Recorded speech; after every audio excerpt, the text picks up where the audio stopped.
बिहार की राजनीति से एक बड़ी खबर सामने आ रही है। महागठबंधन में सीट शेयरिंग फाइनल हो गया है और आज इसका ऐलान हो सकता है। लालू यादव ने भी आपात मीटिंग बुला ली है। देखिए, जानकारी के मुताबिक तेजस्वी यादव 2 विधानसभा सीट से चुनाव लड़ सकते हैं। खबर यह है कि तेजस्वी राघोपुर के साथ साथ फुलपरास से पर्चा भरने का प्लान कर रहे हैं।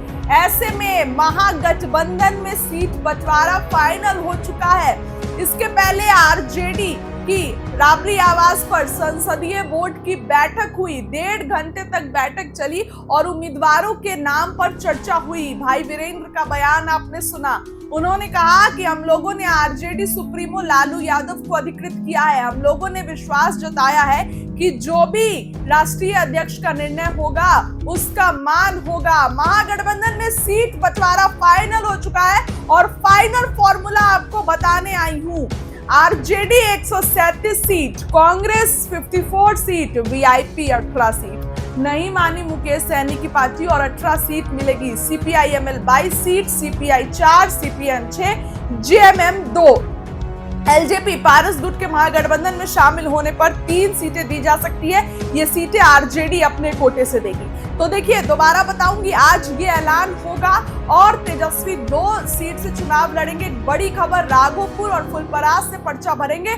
और देखिए दोस्तों, RJD 137 seat, Congress 54 seat, VIP जो है वो दोस्तों अगर मैं बात करूं तो 18 सीट पर चुनाव लड़ेगी। कांग्रेस को भी जो है वो सीटें कम दी गई है। ऐसे में तमाम बातें हैं और तमाम चीजें हैं। दोबारा आपको बताती हूँ, VIP 18, CPI-ML 22, CPI 4, CPM 6, JMM 2।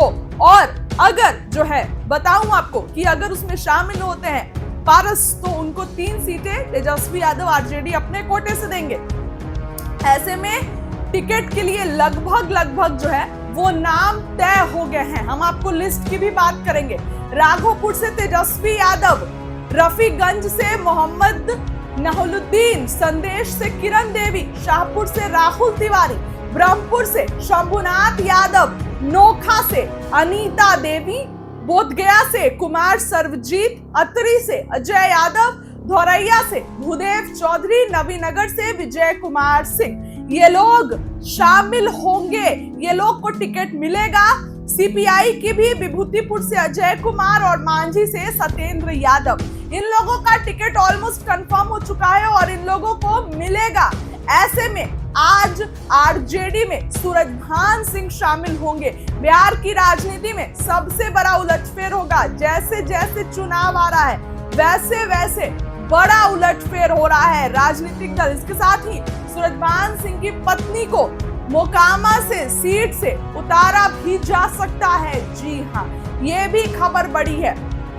अब बिहार की राजनीति में कुछ गिने चुने दिन रह गए हैं। चुनाव है 6 तारीख को, 11 तारीख को और 14 तारीख को परीक्षा का दिन। किसकी सरकार बनेगी, सभी बातें सामने हैं। अब देखिए, चुनाव में ज्यादा समय नहीं रह गया है। कभी भी ऐलान हो सकता है, कभी भी जो है वो सीटों पर ऐलान हो सकता है। आज एनडीए का भी चर्चा है कि संभावित ऐलान आज हो सकता है और महागठबंधन के भी तरफ से आज ऐलान हो सकता है। ऐसे में सूरजभान सिंह आरजेडी में जाएंगे, तेजस्वी यादव पार्टी की सदस्यता दिलाएंगे। तो तमाम चीजें हैं, तमाम बातें हैं। फिलहाल ये फॉर्मूला सेट हुआ है कि 137 पर आरजेडी, 54 पर कांग्रेस, 18 पर वीआईपी। 15 सीटें दी जा रही थी लेकिन नहीं माने मुकेश सहनी, 18 सीटों पर माने हैं। इसके साथ सीपीआई-एमएल की दोस्तों अगर मैं बात करूं तो जो है उनके भी अलग तेवर है। इसलिए सीपीआई-एमएल को 22 सीट, सीपीआई को 4, सीपीएम को 6 और जेएमएम को 2। पशुपति पारस की पार्टी अगर आती है कंफर्म तरीके से तो 3 सीट तेजस्वी अपने कोटे से देंगे। ये ओवरऑल फॉर्मूला है और आज इसका ऐलान, आधिकारिक ऐलान हो सकता है किसी भी समय और तेजस्वी यादव साझा प्रेस कॉन्फ्रेंस करके इसका ऐलान करेंगे। फिलहाल उस खबर के लिए इतना ही। बहुत बहुत सिख और युवा क्रांतिकारी जा रहे हैं और लगातार लोगों का ये अपेक्षा और ये उम्मीद थी कि हमारा विजन क्या है, हमारा रोड मैप क्या है, बिहार को हम आगे कैसे ले जाएं तो आज एक ऐतिहासिक घोषणा, युगांतकारी घोषणा हम आप सब लोगों के समक्ष जो है करना चाहते हैं। और ये पहली घोषणा है, कोई अंतिम घोषणा नहीं है। इसके बाद भी जो हमारा विजन जो है वो आप लोगों के समक्ष अलग अलग प्रेस कॉन्फ्रेंस के माध्यम से हम लोग रखेंगे। तो आज आप सब लोग आए और आप लोग भी इच्छुक होंगे कि जाने भाई क्या घोषणा हो रही है। याद कीजिए, जब 2020 में हमने जब घोषणा की थी, सरकार बनते ही पहले कलम से पहले कैबिनेट में 10 लाख नौकरी जो है तेजस्वी देगा। मौजूदा मुख्यमंत्री जी अभिभावक तुल्य, उन्होंने उस वक्त कहा था कि असंभव है, पैसा कहाँ से आएगा, अपने बाप के पास से लाएगा क्या। बीजेपी ने 19 लाख नौकरी नहीं, रोजगार की बात की। उस वक्त उनके फाइनेंस मिनिस्टर यहाँ आकर के उन्होंने घोषणा की थी। ये बात बिहार के लोगों को पता है, लेकिन सरकार बनने के 2 साल बाद भी किसी को नौकरी और किसी को रोजगार नहीं मिला।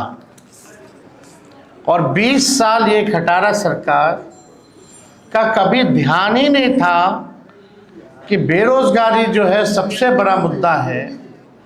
नौकरी और रोजगार के बारे में चर्चा भी नहीं होती थी। तेजस्वी के दबाव में, तेजस्वी के कारण, कोई प्रमाण तेजस्वी को देने की ज़रूरत नहीं है, 17 महीने में जो हमने काम किया, 5 लाख नौकरी, 3.5 लाख नौकरी प्रक्रिया दी, हम लोगों ने जो है कराया है। आज वही लोग जो है बेरोजगारी भत्ता देने की बात कर रहे हैं, नौकरी देने की बात नहीं कर रहे हैं, बेरोजगारी भत्ता देने की बात कर रहे हैं। बस बहुत हुआ, अब बिहार बदनाम नहीं होगा, बल्कि देश दुनिया में बदलाव का वाहक बनेगा। सामाजिक न्याय के बाद बिहार अब आर्थिक न्याय का गम है। ऐसे हर परिवारों को एक नया अधिनियम बना करके अनिवार्य रूप से उन परिवार में नौकरी जो है दी जाएगी। यानी सरकार बनते ही इन्होंने 20 साल तक कोई नौकरी नहीं दी, कोई रोजगार नहीं दी, लेकिन सरकार बनते ही 20 दिनों के अंदर ये अधिनियम बनाया जाएगा और 20 महीने में ऐसा कोई बिहार का घर नहीं बचेगा जिसके पास सरकारी नौकरी नहीं होगी। यानी सरकार बनते ही 20 दिनों के अंदर अधिनियम बनाएंगे और 20 महीनों के अंदर जिस परिवार में भी सरकारी नौकरी नहीं है, तेजस्वी उस हर परिवार को एक सरकारी नौकरी दिलाने का काम करेगा। ये हम लोग, आप जानते हैं, कोई प्रमाण देने की ज़रूरत नहीं है। और ये जो हम घोषणा जो कर रहे हैं, बहुत लोगों का सवाल होगा, कैसे होगा, कब होगा, क्या तरीका है। ये सवाल उस समय भी पूछा गया था 20 में, और उस समय भी हमने कहा था कि ये साइंटिफिक रूप से हम लोगों ने अध्ययन किया है। हम लोगों के पास वैसे सारे परिवारों का डेटा जो है, जो हम लोगों ने सर्वे कराया था, उसके आधार पे हम लोगों के पास है, बिहार सरकार के पास है, किस परिवार के पास नौकरी है, नहीं है। और ये पूरी तरीके से हम अगर घोषणा कर रहे हैं तो ये मेरा प्रण है, और जो हो सकता है वही हम करें। कोई जुमलेबाजी नहीं कर रहे, किसी को ठगने का काम नहीं कर रहे।